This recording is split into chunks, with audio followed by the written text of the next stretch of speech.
na-meet ko ang grupo ng mga Filipina dito at kukumustahin po natin sila, kumusta ang buhay nila dito, mga karanasan nandito na pwedeng i-share sa atin. Ako si Aurora Dudler at sa next year po ako'y 50 years na rito sa Switzerland, lalo na sa Zurich. I am a psychiatric nurse working until the age of 70 and the first president of the Philippine Nurses Association of Switzerland and also a founder of the Tuluyang Pinoy. From Samar. Samar. So, ilang taong ka na rito? 3 months lang po. 3 months, so marami ka pang bubunuin. Eto. Hi, my name is Marisa. I live in Switzerland, I think now it's 37 years. Hi, ako si Nympha Carlson. 30 years in Switzerland. Also working 30 years in Home of Aged. Okay. Hello, Rita Sturzenegger. I left the Philippines since 1985. I used to work in the drugstore in the Philippines, and now I used also to work here in Switzerland as a nursing aide, and now I'm in pension. Wow. I live in Ilagan, Isabela. Ayun, balance tayo. Hey, kabayan, Anong kabayan? Kabayan, ikaw naman. Huwag mo naman ako gulatin. Pwede ba magsalita ng waray na lang? Okay, pwede. Dapat lang. Ako naman si Ana from Bilera, Tuklaba. 1986 residence. Transferred the residence here. The life is really hard. Muchat sa Butango, good wife at trabaho. Good sa araw, wife sa gabi. Ano pang gusto nyo? Huwag nyo isipin ang pera dito, ginapiko, ginapala. Mahirap kaya. Okay. Nabanggit nyo kanina, mga ilang taon na kayo nandito sa bansang ito. So, ang experience nyo dito, sobrang tibay. Marami na kayong alam. Pag-usapan natin yung buhay may asawa. Kumusta po ang buhay bilang asawang Swiss? Okay, maswerte sa aking asawa dahil siya ay chief cook. Ako hindi marunong magluto pero siya ay chief cook. Siya ang nagluluto sa akin, sa aking pamilya. At saka siya ay pag ako may prayer meeting, siya ang nagluluto sa amin. Patapos pag nakaluto na siya, ay siya ay aalis at kami magpe-prayer meeting. At ang mister ko naman, dahil sa pagmamahal niya sa akin, lahat ay binigay niya yung kusunada ko. Tulad ng pagpapadala sa Pilipinas ng pera, pero pera ko kasi nagtrabaho ako. Pero siyempre, hindi naman lahat padadala mo. Meron ka rin pamilya rito, kaya give and take. At saka ang pagmamahal na ginawa niya sa akin ay na-experience ko lahat. Nakapag-aral ako ng ski sa France, sa Samnaun, tapos ako dinala niya sa Saudi Arabia na siya ay chief cook doon. Lahat ng aking pangarap sa buhay ay binigay niya. Ang lalong-lalo na ang pagmamahal. Since nandito ako sa Switzerland, hindi ako nag-work. Housewife lang ako kasi mag-alaga ng bata. Nag-start ako mag-work, 41 years old na ako. So, ibig sabihin, may edad na rin, diba? So, I worked for the Surifest for 18 years. Ano lang siya ang tawag doon? Ano ba yung Aushilfe? Temporary. Temporary work lang yon. Pero, even that, I enjoy it. For the big events in Switzerland. So, Zurich Festival. Zurich Festival. We call it Zurich Festival here in Switzerland. Maganda ang buhay ko dito sa Switzerland. Since I came here, wala akong problema. Bilang asawa ng Swiss, wala rin akong masabi kasi ang trabaho niya sa Seminar Pädagogische Grundausbildung sa university. So, ang mga estudyante niya talagang yung bang mga adults. At most of the time, meron silang lager sa mountain, mag-skiing. At minsan kasama kami ng bata at minsan naman nasa bahay lang ako. Yun lang, wala. Actually, wala pa naman ako masyadong may share kasi 3 months pa lang po ako dito. 3 months married. So, looking forward to enjoy life in Switzerland. That's it. At saka, matuto mag-Deutsch. Kumusta ang partner mo? Very guwapo, my partner.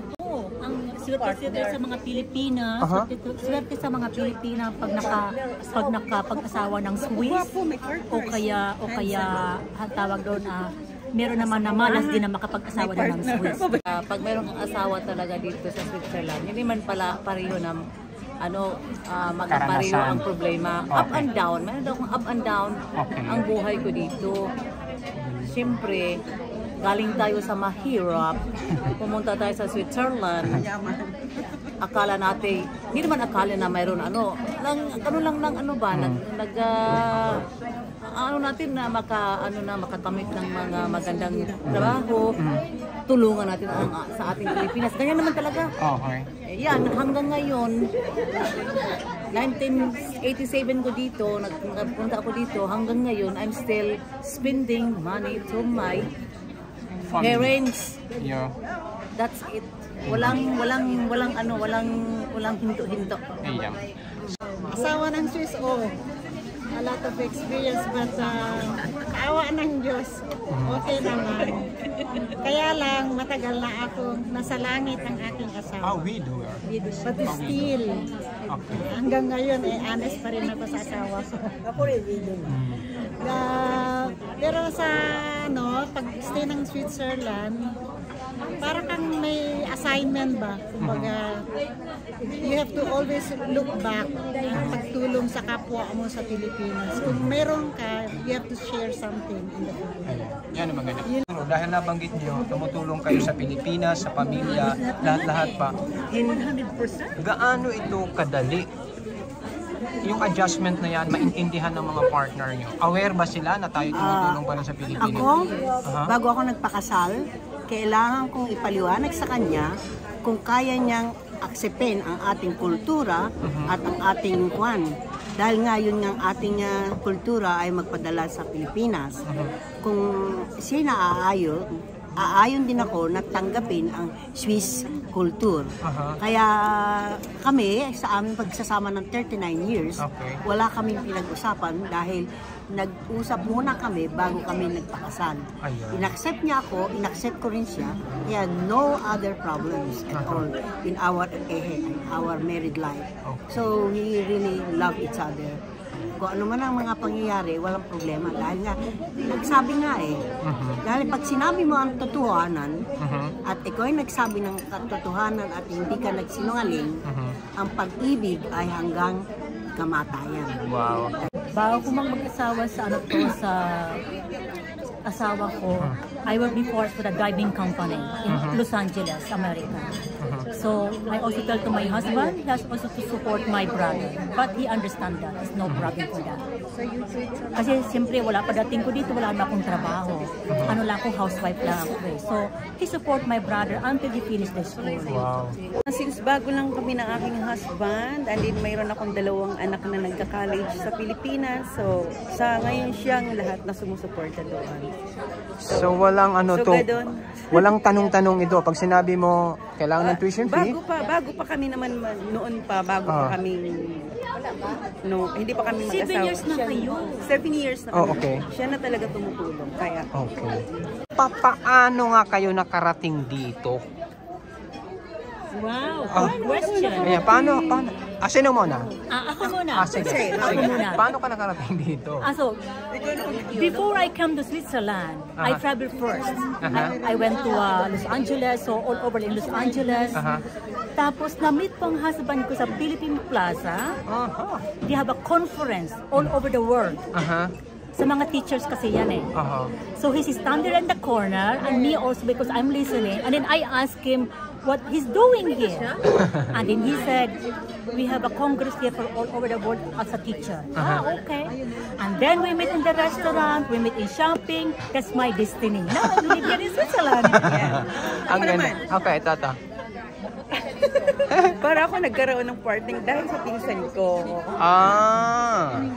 Magpinsan kayo. So yung husband ko is friend niya. So kaya nandito ako ngayon. Enjoying the beauty. Para lang itong networking. Networking. Okay. Ako naman, I meet my husband in Luneta Park. That's why I'm very happy na si Jose Rizal ay ako'y binigyan niya ng mabait na asawa na from Switzerland. Biruin mo, dalawa sila na magkaibigan na turista doon sa Luneta Park. Tapos ako lang ay kanyang hinangaan. Sabi niya, oh my God. Pero ang ganda ng aming love story doon. Kasi Kinabukasan, dahil nga may martial law, hindi ka pwedeng 1972 yan. 1974. Ay, 74. And this is the 50th namin. Dinalaw ko nga siya sa Luneta Park. Alam mo, nag-travel kami sa Pagsanman Falls. We have a very nice picture. Dalawa sa bangka. Pagkatapos nagsulatan kami. At pag kami, ako inimbitan niya sa restaurant. Lalabas kami ng restaurant sa Quezon City. Lahat ng mga bata na nagtitinda ng sampagita, bibili niya yun, sa kanya ibibigay sa akin. What a beautiful love story. Pagkatapos nagsulatan kami, ng 1 year in German, dahil meron akong eskwela na may auntie siyang galing sa Germany. I give the letter in German, pagkatapos babalik niya sa akin ng English. Sabi niya, this person is a very nice man. So, after that, kinuha niya ako nito, siya nagbayad sa akin ng ticket, at saka lahat ay kuhan. Pero mo yung swerte, wala akong ginastos. I just have my college ring to come here in Switzerland. And a very nice life. Okay, ang ganda. Thank you. Pang maalala mo kaya. Oh, love story. Love story. Paano ka nakarating dito? Oh, my love story. I was 21 years old. I met my husband in a restaurant from the Philippines. Oh. Chinese restaurant. Ako ang servidora doon. Sa Cebu. Alam mo nang nangyari? Saya ako nito. Naghintay ng Customer. Sure, itim na itim. Sabi na, hi sir, what you want? Okay. Sus ko, palagi na akong, oh yeah, sabi ko, ito na. Ito na. So, binigay ko yung pangalan ko. After 4 months, bumalik na. Di, nakatagap ako ng letter from Switzerland. Letter, yeah. Oo. Pagkatapos, ako na, nagbulak-bulak na ako doon. Oh yes, I want to meet you again. And every time, December, puntahan niya ako. Before siya nagpunta sa akin, meron na siyang card na nag-snow na dito. Papunta na din siya. That is my... very romantic. Pero ngayon, finish. Oh my God, my love story. This is unexpected. Okay, ibang Sa klase. lahat ng pinakapangit na babae, ako pang pinakasalan ng asawa ko. Oh my God. I don't believe it. Ang ganda mo rito sa screen. Aya? Oo. Photogenic kayong dalawa. Sure. Kwento. Kung ikumpara ko yung mukha ko sa mga ex ng mga asawa ko, may girlfriend ng asawa ko, akong pinakapangit, ako pang walang talent. Pero, ayun, kumusta nga? Yung paano kayo nakarating dito? I don't believe. Hindi ko nga alam kung bakit. Siguro anong destination ng Panginoon. Talaga? I don't expect really na makapunta ako ng Switzerland. Pero ako ang unang nag-abroad sa amin. I was the one to live up the family. Okay. Minsan, pinangarap nyo na makarating dito. Hindi ko pinangarap na makarating dito kasi ang nasa isip ko kasi nagtatrabaho sa Los Angeles as a diver. So, I enjoy more to stay in Los Angeles as here in Switzerland. Pero sa matagal na matagal, gusto ko rin dito kasi may mga kaibigan ko na meron akong mga kaibigan. I mean, it's not easy country kasi ang mga Swiss people, they are a very arrogant people. Yes, some. Really.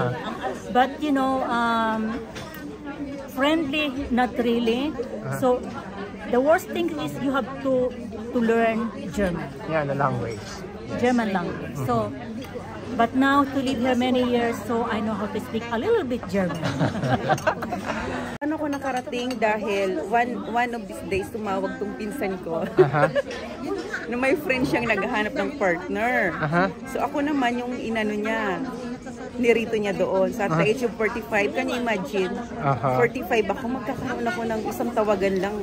Meron na agad akong partner. So, yun. So, okay naman, mabait siya.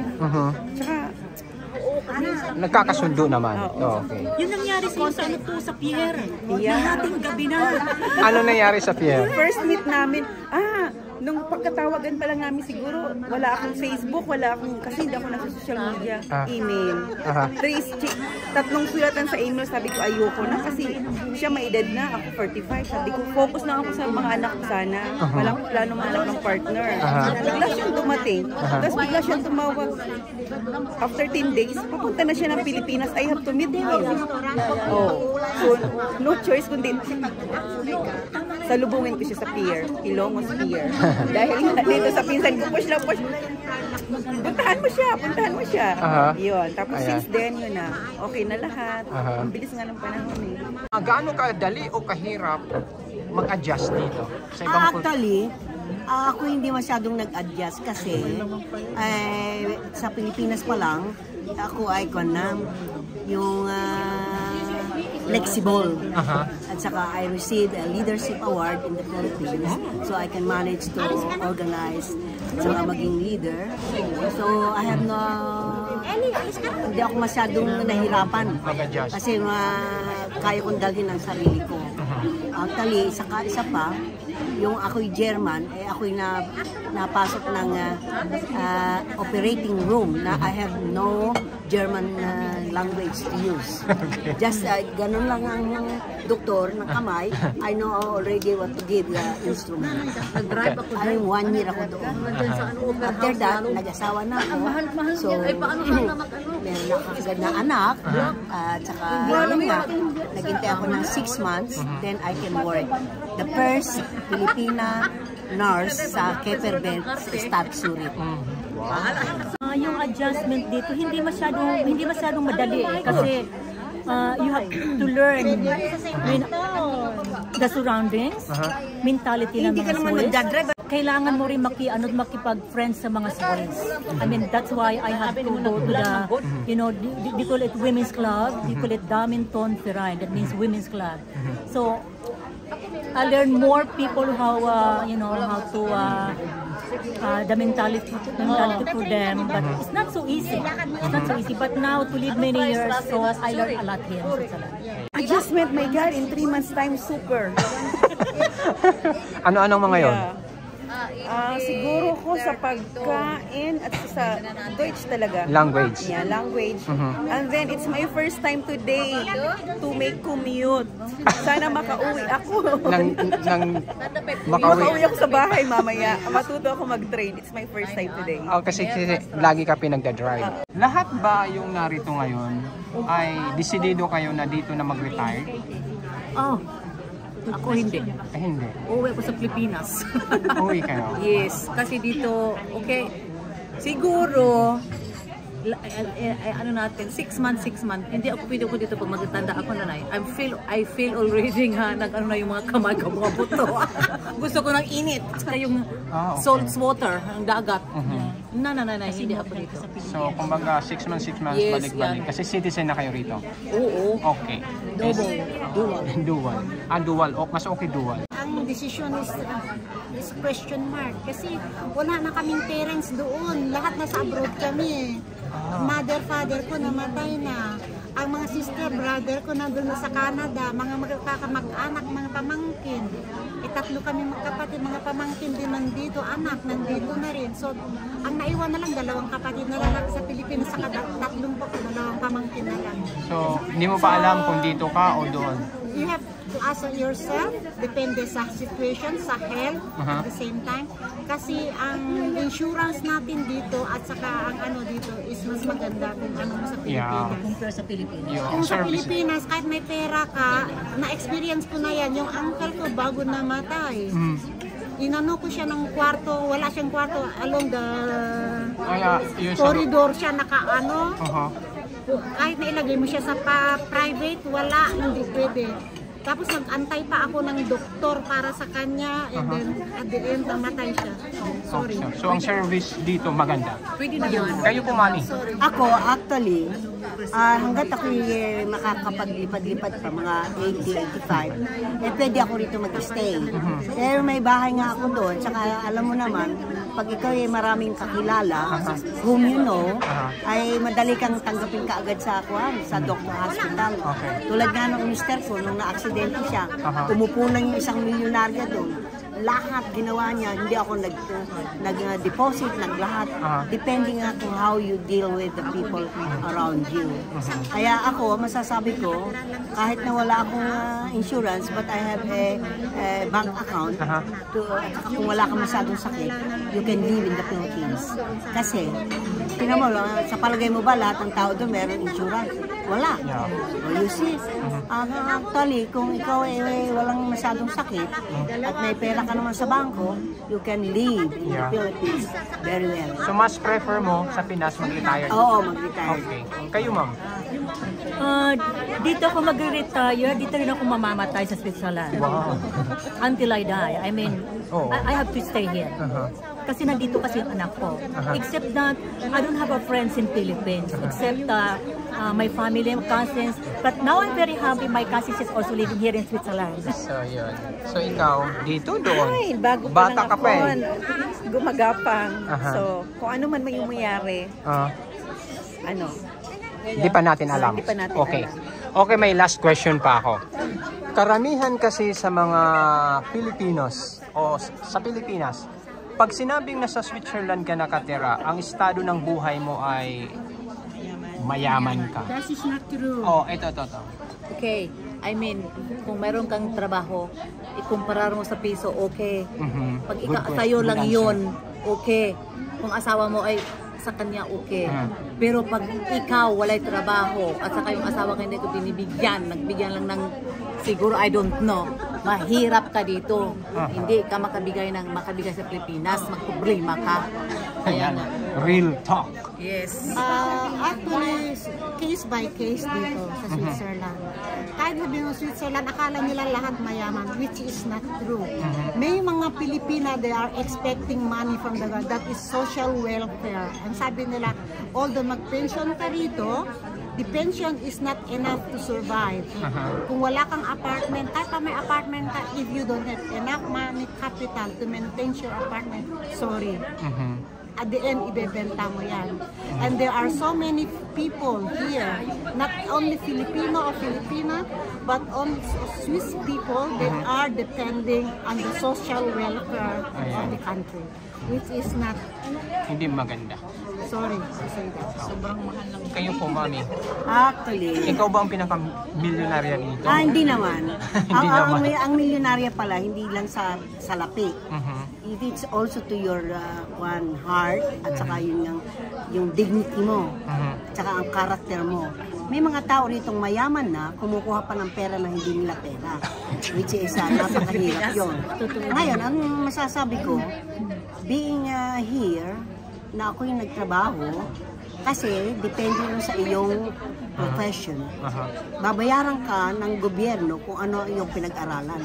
Ngayon, ang masasabi ko, since I'm 50 years next year, I never think about money. Because money for me, when you work, you have money. So I think, kahit na masasabi ko na I got everything, you know, I have no cash, but I have lots of investment in the Philippines. Ang food, ang aking feeding program sa mga bata sa Pilipinas, every Sunday, that is the most important things sa aking buhay. Kasi ang mga bata nagdarasal na si Madam Aurora po ay bigyan niya ng mahabang buhay dahil sa kanya ay kami po ay nagkakaroon ng mga damit, step-in, pagkain.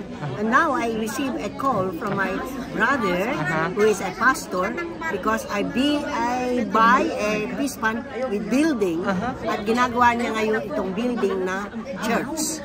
Anong church niyo po? In Sampabian, Pangasinan. Roman Catholic po kayo? Yes. Okay. But my brother is a born again. Okay. But according sa sinabi ko, I can being as a sponsor, but never being I'm born again. I born Catholic and I will die Catholic. Okay. So I think that is the most important thing in my life. Bakit ako nabubuhay ng ganito? Kasi una-una, Pangasinan yun, ano? Pagkatapos ako taga ng Nueva Ecija, Cabanatuan City. God give me this mission, feeding program. I send now 30,000 1,000 pesos to have for the binoculars. Christmas. Step in, 1 kilo of Mga rice, giveaways. sardine, and whatever. And they are very happy, you know? Yep. And I'm also happy kasi nga, pag pala nagpapaligaya ka ng kapwa mo, I think that is the most important thing. Yeah. As a gift in this binoculars. Of course, mas maganda dito sa Switzerland kasi more secure dito. Gusto ko yun, security yun. Kahit halimbawa, ang mga Pilipina, pag wala rin namang trabaho, pwede din silang tulungan sa Gemeinde. Dahil dito, pag meron kang trabaho ang mga Pilipinas, siyempre may pera din kayo. Pwede kayo makatulong na sa Pilipinas din. Pero pag i-compare sa Pilipinas at sa Switzerland, more security dito sa Switzerland. Wala akong masabi, ang ganda, ang sarap. Ang sarap dito. Oo, kasi ibang-iba talaga eh. Sa Pilipinas, lagi ako nakachinelas. Dito, lagi ako nakasapatos. Okay. Tingnan mo ngayon, nakaboots pa. Social. Merry Christmas, Happy New Year to all my family in the Philippines, especially those who are in Cabanatuan City, Nueva Ecija, Pangasinan. Happy New Year. Ay, pwede po kayo tumayo. Pakita natin yung Christmas tree nyo. Ay, sorry. Tatayo pa. Okay. Doon si Mami, tingnan nyo. Kayo na mag-describe ng suot niya. Now it's a Christmas. Ito yung human Christmas tree. Also. Okay. Gayang Pasko at Manigong. maligayang bagong taon Okay. sa lahat ng tao sa Pilipinas na sana maligaya sila, walang problema, at sana ay magkaroon din ng pagmamahal sa isa't isa. Salamat po. Ano po yung motif natin Ang ngayon? motif po na ito Human ay Christmas tree. green po, ay parang Christmas tree. Tapos may light na bigay po ng kaibigan ko na I hope. Ang voltage po ay 110. Okay. Happy New Year. Okay, bati. Also, babatiin ko ang taga-Samar. Merry Christmas to everyone and all the best. Okay. For 2020. Hello, Merry Christmas sa mga kagawad ko dyan, mga sa Barangay Ordadeta, BHW Antanod. I miss you guys, sa pamilya. Merry Christmas. Shout out sa In-South family in Cebu, Hinatilan, na ano ko sa Switzerland, na ako diri sa very, very nice weather, cold. And a Merry Christmas and Happy New Year. Okay, si Mami. Merry Christmas to all sa buong bansang Pilipinas, and let's pray for peace in the world. Yeah, okay. Happy New Year to all. Correct.